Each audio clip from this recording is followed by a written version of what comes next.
Esta es una historia que la Iglesia hubiera preferido borrar de la faz de la tierra. Un caso tan perturbador que durante décadas se escondió detrás de rezos, sotanas y dinero. Hoy voy a revelarte el oscuro y retorcido mundo de Marcial Maciel Degollado, un hombre que construyó un imperio de fe sobre los cimientos del engaño, el abuso y el silencio. Prepárate, porque lo que estás a punto de escuchar no es un simple caso de corrupción. Es la historia de cómo un solo hombre desafió la moral, manipuló el poder y convirtió el pecado en su forma de vida. Marcial Maciel Degollado nació el 10 de marzo de 1920 en Cotija, Michoacán. Provenía de una familia acomodada, aunque profundamente marcada por tensiones y rigidez. Desde pequeño, su vida comenzó a torcerse. Su propio padre lo envió a trabajar con mulas como castigo, para que aprendiera a ser hombre.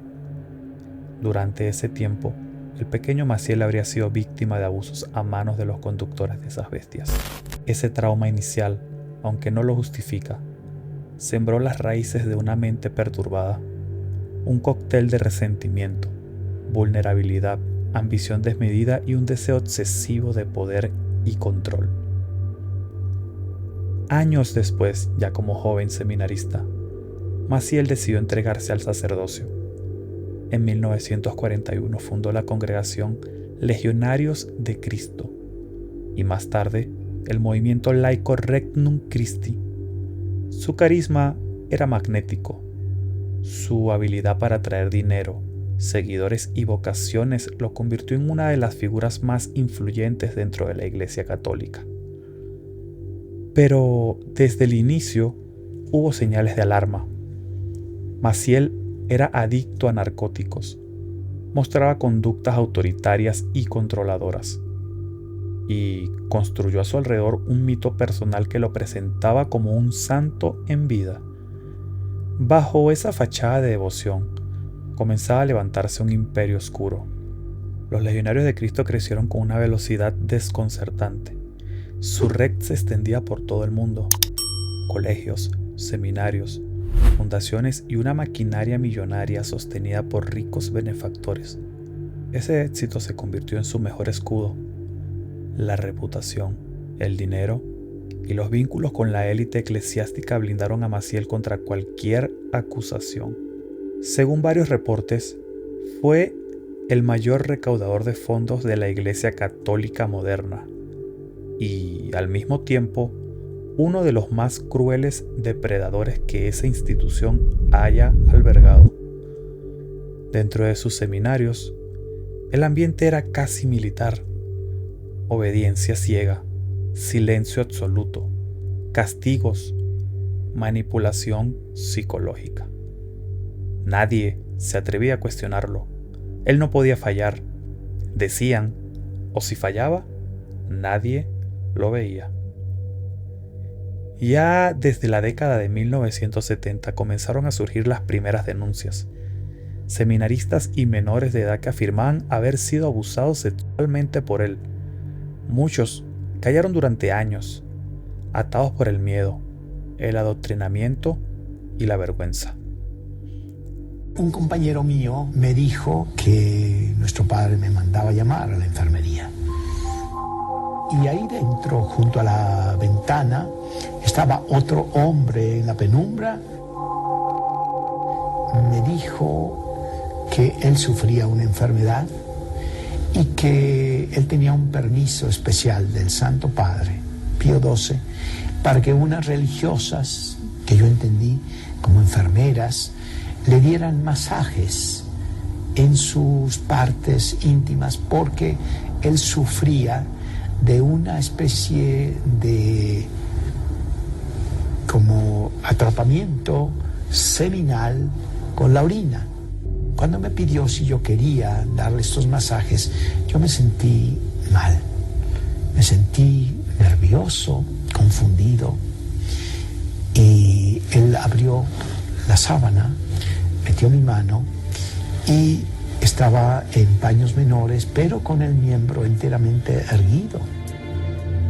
Y él notó mi nerviosismo, mi desazón, me tomó la mano para acercarla hacia su pene y su escroto, y él vio que mi mano se resistía. Yo no quería usar los dedos.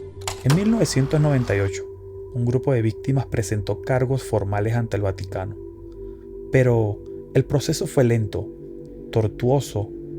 Las puertas simplemente se cerraban, las pruebas desaparecían y las excusas se multiplicaban. De hecho, ya en 1956 existía un documento interno del Vaticano que lo investigaba por pederastía y consumo de drogas. ¿Y qué hizo la Iglesia? Nada, porque Maciel estaba protegido por los más altos niveles del poder eclesiástico. Era un símbolo, un modelo, un elegido. Como diría años después un sacerdote, en 2014, el padre Maciel era un modelo. Le creímos a él y no a las víctimas. Esa frase resume el veneno que se esparció durante décadas. Una institución que prefirió creer en la santidad aparente de un hombre antes que escuchar el dolor de los inocentes. En 2019, los Legionarios de Cristo publicaron un informe titulado Radiografía de 8 décadas para erradicar el abuso. El documento reveló una cifra aterradora: 175 menores abusados por 33 sacerdotes de la orden, incluyendo al menos 60 casos cometidos directamente por Maciel. Los niños tenían entre 11 y 16 años, y 14 de los abusadores ocupaban cargos de autoridad cuando cometieron los crímenes. Se descubrió un patrón macabro. Las víctimas, manipuladas y rotas, en algunos casos terminaron repitiendo los abusos. Un ciclo de horror institucionalizado.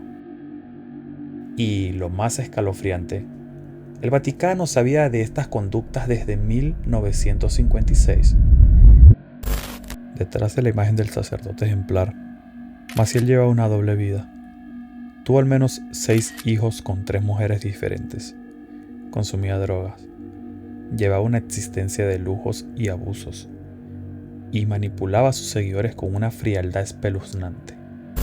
Durante el pontificado de Juan Pablo II, Maciel recibió un trato de favor y protección. El motivo era simple: recaudaba millones, daba buena imagen y mantenía la fachada de éxito. El dinero y la obediencia se impusieron sobre la verdad. Benedicto XVI, ya como papa, reconocería años después: por desgracia, afrontamos la cuestión con gran lentitud y con enorme retraso. Ese retraso se tradujo en décadas de abusos impunes, víctimas destruidas y una iglesia manchada por su propio silencio. En 2005, finalmente, Maciel fue apartado de su cargo. Un año después, el Vaticano le ordenó retirarse de toda actividad pública. Murió poco tiempo después. Pero la herida, hasta hoy, sigue abierta. Ninguno de los altos responsables enfrentó verdaderas consecuencias. Las víctimas aún exigen justicia, reparación y que sus nombres no sean olvidados. El caso Maciel no fue un simple escándalo, fue la revelación de un sistema podrido desde adentro. Una red donde el silencio era ley, la obediencia era un arma y la santidad era una máscara. Maciel no actuó solo. Fue el producto de una institución que prefirió callar para no manchar su imagen. Y eso es lo más aterrador de todo. Porque cuando una estructura protege al conductor del vehículo, ¿quién protege al pasajero más débil? ¿Quién protege al niño que entra a un seminario buscando servir a Dios sin imaginar que está caminando hacia las fauces del monstruo? Hoy, la historia está escrita, los documentos son públicos, las voces por fin se escuchan. Pero el riesgo de olvidar sigue ahí, porque el silencio no cura, el silencio perpetúa y el olvido sería la última victoria de Marcial Maciel. Suscríbete, apaga las luces y recuerda, si viste este video hasta el final, ya eres parte de los rostros invisibles.